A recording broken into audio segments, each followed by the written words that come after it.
প্রথম কথা হলো, নবীজি সাল্লাল্লাহু আলাইহি ওয়াসাল্লাম কখনো এমন ভাবে গোসল করেন নাই। এখন আমরা জানি যে জায়েজ আছে কি না। পর্যাপ্ত কাপড় রয়েছে, সে ব্যক্তি একেবারে উলঙ্গ হয়ে গোসল করা অনুত্তম। যদিও হারাম নয়, এই কাজটি ভালো নয়। কারণ এক সাহাবী নবী সাল্লাল্লাহু আলাইহি ওয়াসাল্লামের কাছে প্রশ্ন করেছিলেন যে আবদ্ধ জায়গায় আমরা উলঙ্গ হতে পারবো কি?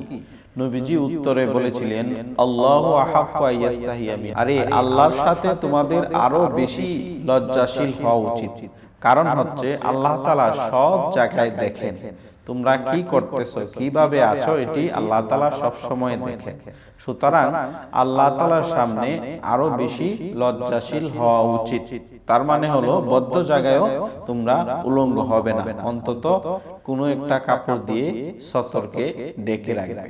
আরো একটি ক্ষতিরও সম্ভাবনা রয়েছে, কারণ বাথরুমে, টয়লেটে, নাপাক জায়গার মধ্যে খারাপ জিনদের বসবাস থাকে। যত নাপাক জায়গা সেখানে খারাপ জিনেরা বসবাস করে থাকে। যদি আপনি সবসময় উলঙ্গ অবস্থায় গোসল করেন, তাহলে হয়তোবা কোনো খারাপ জিনের নজর আপনার উপর পড়তে পারে।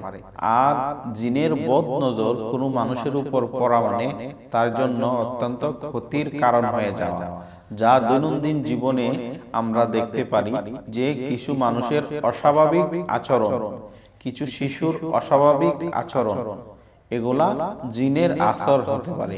আল্লাহ তাআলা আমাদেরকে সব সময় স্তর ঢেকে রেখে, লজ্জা ঢেকে রেখে গোসল করার তৌফিক দান করুন। আসসালামু আলাইকুম ওয়া রাহমাতুল্লাহি ওয়া বারাকাতুহু।